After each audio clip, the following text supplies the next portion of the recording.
देवमाणूसमधला अध्याय. पुढील भागामध्ये अखेर लालीची अशी काही वस्तू आर्याला दिसते की आर्या ओळखते लालीला आणि देते पाण्यात ढकलून. नक्की काय घडलं, चला तर बघूया. देवीसिंग विचार करत असतो, आर्या आली असेल का? कुणी तिच्यापर्यंत पोचायच्या आधी मला लवकरात लवकर तिच्यापर्यंत पोचलं पाहिजे. माझ्या आधी जामकर तिच्यापर्यंत पोचला तर माझ्याकडून पैसे जातील. लवकर तिच्यापर्यंत पोचलं पाहिजे. आता देवीसिंगच्या एका हातात पैशाची बॅग तर एका हातात मुखोटा असतो. पण तेवढ्यात पोरं पळत येतात आणि देवीसिंग पुन्हा तोंडाला मुखोटा लावतो. लाली आणि आर्या पळत येतात. आता आर्या खाली बसून घेते. ती एवढी थकलेली असते की पोटाला हात लावते आणि म्हणते, गोपाळजी आता नाही मला पळवत. तुम्हाला माहिती आहे ना, मी 2 जीवांची आहे, प्रेग्नंट आहे, किती पळवता. आता लाली तिच्या डोक्यावरून हात फिरवते. पोटात दुखतंय माझ्या. आता उभा राहते आणि म्हणते, गोपाळजी मी मंदिराजवळ उभी राहिली होती ना, मला खूप भीती वाटत होती. नको नको ते विचार मनात येत होते. जर तुम्हाला येताच आलं नाही तर, जर लालीताईने तुम्हाला जाऊच दिलं नाही तर. आनंदित होत म्हणते, मला माहीत होतं तुम्ही येणार. मला खात्री होती तुम्ही याल. आता लाली मान हलवते. अरे म्हणते, गोपाळजी आता आपण आपला संसार सुखाने सुरू करूया. हसत म्हणते, तुमचा माझा गोपाचा हात म्हणून लालीचा हात धरते. तिच्या पोटावर ठेवत म्हणते, आणि बाळाचा. पण गोपाळजी मला लवकरात लवकर काय ते सांगा. कारण आहे ना, मला दादा शोधत असणार. मी त्याला सापडले नाही ना, तो काही करण्याआधी आपल्याला ॲक्शन घ्याव्या लागतील. मला सांगा काय प्लॅन आहे. तेवढ्यात आवाज येतो, ए ते बघ तिकडून आलाय घुंगराचा आवाज. आता लाली आर्याचा हात पकडते आणि पुन्हा पळ काढतात. झुंजार म्हणतो, ऐका ना, मला नाही वाटत तिकडं असेल म्हणून. लकी म्हणतो, आपण शेतात शोधायचं का? जिते म्हणतो, अरे शेतात शिरायला तो काय मंग्या वे? मंग्या म्हणतो, जिते म्हणतो, नाही म्हणजे ते काय आरोपी फिरोबी का शेतात लपायला? अरे बाबा ते गावामध्ये कुठं बी फिरतात बिनधास्त. माणसं राहिले नाही आता, दैत्य झाले दैत्य. मंग्या म्हणतो, अरे बाबा पकडाव तर लागल, काहीतरी शक्कल लढवा. वरून देवीसिंग बघत असतो. आता पोरं पळ काढायला लागतात. तो पुन्हा चालायला लागतो. पण त्याला आवाज आल्यामुळे तो पैसे आणि दागिनीचे बॅग एका चाऱ्याखाली ठेवतो. तेवढ्यात काही गावकरी समोरून आणि मागून मंग्या जित्या लकी असतात. मंग्या म्हणतो, आप्पा पकडा कबड्डी कबड्डी कबड्डी. जित्या म्हणतो, अरे गप्पा, आपण काय इथं कबड्डी खेळायला आलो का? धरा त्याला. आता मात्र देवीसिंग मोठ्याने ओरडतो. आता ते घाबरतात. पण आप्पा म्हणतात, धरा याला आणि चला देवळात घेऊन. पोरं धरणार तेवढ्यात देवीसिंग पुन्हा मोठ्याने ओरडतो. आप्पा म्हणतात, अरे बघताय काय, धरा त्याला. आता देवीसिंग दगड उचलतो. मंग्या म्हणतो, हडळताई आम्ही स्त्रीचा मान ठेवतो, तुम्ही दगड टाका बरं. टाक खाली, टाक टाक टाक टाक की आप्पा. आप्पा म्हणतात, अरे घाबरून कसं चालल, तिला धरलं नाही तर उत्सव कसा होणार, मिरवणूक कशी होणार, धरा तिला. सगळे मिळून झडप घालू. आता देवीसिंग सगळ्यांना बघत असतो. मंग्या म्हणतो, आप्पा तुम्ही व्हा की मोरं कधीतरी.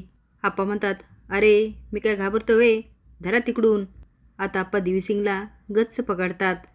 जित्या म्हणतो, मंग्या खरंच आप्पामध्ये लेका लई डिरिंग आहे बरं का, उगचच बायका त्यांना वश होत नाही. मंग्या म्हणतो, लेका आपण पण ट्रेनिंग घेतलं पाहिजे. आता सगळेजणं हडळं घेऊन जात असतात. आप्पा म्हणतात, याला झाडालाच बांधू, नाहीतर नरकी सापडायच्या आत ही हडळ पळायची. तेवढ्यात एकजण येतो आणि म्हणतो, अहो हे काय करताय, त्याला बांधलं तर गावात अनर्थ होईल, गावात अपशकुन होईल, याला मोकळं सोडा. आप्पा म्हणतात, ओ मामा असं नाही करता येणार, हा पळून गेला तर मग काय करायचं? मामा म्हणतो, मला नाही वाटत हा दैत्य, याचा मुकुटा काढून बघा. आप्पा म्हणता, असं म्हणता, थांबा मीच काढतो मुखवटा. आता आप्पा काढायला लागतात आणि देवीसिंग घाबरून त्यांना लोटून देतो. जळतं लाकूड घेतो आणि सगळ्यांना दाखवतो. तिथून पळ काढतो. आप्पा म्हणतात, बघितलं गेला पळून. आर्या पुन्हा खूप थकते आणि म्हणते, गोपाळजी आपण इकडे कुठे चाललो? अहो तिकडे गेलो तर एखादी गाडी मिळेल. इकडे गावामध्ये खूप गोंधळ चालू असेल. ही बॅग घेऊन आले मी, यामध्ये खूप पैसे आहेत. आता आपल्याला कसलंच टेन्शन घ्यायची गरज नाही आहे. तेवढ्यात आप्पा आणि सगळेच पळत येतात. अरे म्हणते, गोपाळजी ही माणसं इकडे कुठे आली, तुमच्यावर संशय आला का त्यांना? लाली आर्याचा हात पकडते आणि पुन्हा पळायला लागते. इकडे देवीसिंग चाऱ्याखालून बॅग घेतो. जामकरची गाडी येते आणि सगळे शोधत असतात. सुधाकर पोलिसांना म्हणतो, सापडला का? ते म्हणतात, नाही. जामकर सुधाला विचारतो, सापडले का? तो नाही. आता जामकर ओरडतात, काय करताय तुम्ही? चिमणी सापडली पाहिजे, मुकोटे सापडले पाहिजे. इकडे तिकडे फिरत ते मोठ्याने आवाज देतात, चिमणे. सुधा म्हणतो, साहेब शांत व्हा, आपण परत तुमच्या घरी जाऊन बघूया का? जामकर म्हणतात, घरी नसणार ती, तिला घरी थांबायचंच नव्हतं, तिला उत्सवात यायचं होतं. ऐकत नाही ती. सुधाकर, हा उत्सव नाही आहे, काहीतरी वेगळे आहे.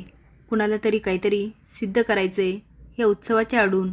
मी गावकऱ्यांना सांगतोय हा उत्सव घेऊ नका, पण चिमणे आणि मोठ्याने आवाज देतात. सुधा म्हणतो, साहेब शांत व्हा, आर्याताईनं काहीच होणार नाही, आपण अख्खा गाव पालथं घालू. आता जामकरला आठवतं ज्योतिषाने सांगितलेलं भविष्य. तुमच्या बहिणीच्या डोक्यावर संकट घोंगावतंय, ते कधीच झडप घालेल. येत्या काही दिवसात तुमची बहीण तुमच्यापासून कायमची दूर जाईल. तो नाही, चिमणीला काहीच होणार नाही. सुधाकर म्हणतो, साहेब त्या गावातच असतील, नाकाबंदी लावलेली आहे. जामकर म्हणतात, हो ती गावातच आहे आणि तिच्या मागे तो खुनी लागलेला आहे आणि खुनी हा ह्या मुखोट्यावाल्यापैकी एक आहे. सुधा म्हणतो, साहेब तुम्हाला असं का वाटतं? जामकर म्हणतात, माझ्या आतला आवाज मला हे सुचवतोय, इकडे जा तिकडे जा, आणि बऱ्याच वेळा हे खरं ठरलेलं आहे. माझ्या बहिणीच्या केसाला जरी धक्का लावला ना, मोठ्याने ओरडतो, सगळा गाव जळून टाकील मी. अरे म्हणते, गोपाळजी थांबा, आपण इथे का आलो? तुम्हाला माहिती ना मला पाण्याची भीती वाटते. लाली पाण्याकडे बघते आणि वाकडी मान करते. अरे म्हणते, गोपाळजी आपण इथून निघूया ना, आपल्याला कुणीतरी बघेल, लालीताई अडवतील आपल्याला, त्यांना संशय येईल. गोपाळजी मला खरंच भीती वाटते, आपलं ठरलं होतं ना इथून लांब जायचं, नवं आयुष्य सुरू करायचं. गोपाळजी आपण पहिले इथून जाऊया. लालीचा हात पकडत म्हणते, गोपाळजी चला. पण लाली जोरात हात हिसकवते. अरे म्हणते, गोपाळजी असं काय करताय तुम्ही? तुमच्या डोक्यामध्ये दुसरा काही प्लॅन आहे का? इथून कुठला रस्ता आहे का दुसरा जायला? अहो बघा ना, वेळ काय झाली, उजेडेल आता, कुणीतरी बघेल आपल्याला. नको ना रिस्क घ्यायला, आपण जाऊया ना इथून. तुमच्या डोक्यामध्ये असं काही आहे का इथे थोडा वेळ थांबायचं आणि नंतर निघायचं? अहो गोपाळजी काय चाललंय तुमचं? बोला ना माझ्यासोबत काहीतरी. आता मात्र लालीला संशय येतो. तेवढं उजडतं आणि देवीसिंग चाललेला असतो. जामकर आणि सुधाकर त्याचा पाठलाग करतात. तो खाली पडतो. जामकर म्हणतात, मास्क काढ. सुधाकर ताब्यात घ्या. सुधा म्हणतो, हो साहेब. त्याच्याकडे जायला लागतो. तेवढ्यात टेम्पो आडवा जातो आणि देवीसिंग पुन्हा पळतो. सुधाकर म्हणतो, साहेब तो बघा तिकडे पळालाय. आता ते पाठलाग करतात पण देवीसिंग पळतो. अरे म्हणते, गोपाळजी तुम्हाला माहिती आहे ना मला पाण्याची भीती वाटते आणि जायला लागते, पण लाली तिला खचकन ओढते. आता आर्या पण हात झटकते आणि म्हणते, गोपाळजी काय चाललंय तुमचं? तुम्हाला माहिती आहे ना एकदा लालीताईंनी पण असाच हट्ट केला होता आणि काय झालं होतं? गोपाळजी अहो बोला ना काहीतरी, तुमचं डोकं फिरलंय का? आता लाली आर्याचा हात पकडते आणि खेचून नेत असते. आर्या म्हणते, गोपाळजी मी तुमच्यासाठी घर सोडलं आणि तुम्ही काय करताय? तेवढं तिचं लक्ष लालीच्या पायाकडे जातं आणि तिच्या पायामध्ये जोडवे असतात. आता मात्र आर्या चांगली शॉक होते आणि रागाने म्हणते, गोपाळ नाही आहेस तू. आता लाली हात सोडते. आर्या म्हणते, मग कोण आहेस? इकडे जामकर आणि सुधाकर पुन्हा देवीसिंगला गाठतात. देवीसिंग म्हणतो, आता सगळंच संपलं. जामकर म्हणतात, कसा चाकवा द्यायचा हे तुझ्या डोक्यात चालू आहे ना? झालं ते आता. तू आणि अजून गावात फिरणारा तो मुखोटा, दोघांचे मुखोटे फाडणारे मी. आता तू सांग कोण आहेस तू? आता मात्र देवीसिंगला काय करावं हेच कळत नाही. आता बघूया लाली आर्यासमोर येते की नाही. तुम्हाला काय वाटतं? लालीचा जरा जास्तच क्रूरपणा झाला का किंवा आर्याचं चुकलं का हे कमेंट बॉक्समध्ये नक्कीच सांगा. नवीन अपडेट जाण्यासाठी लाईक आणि सबस्क्राईब करा. धन्यवाद.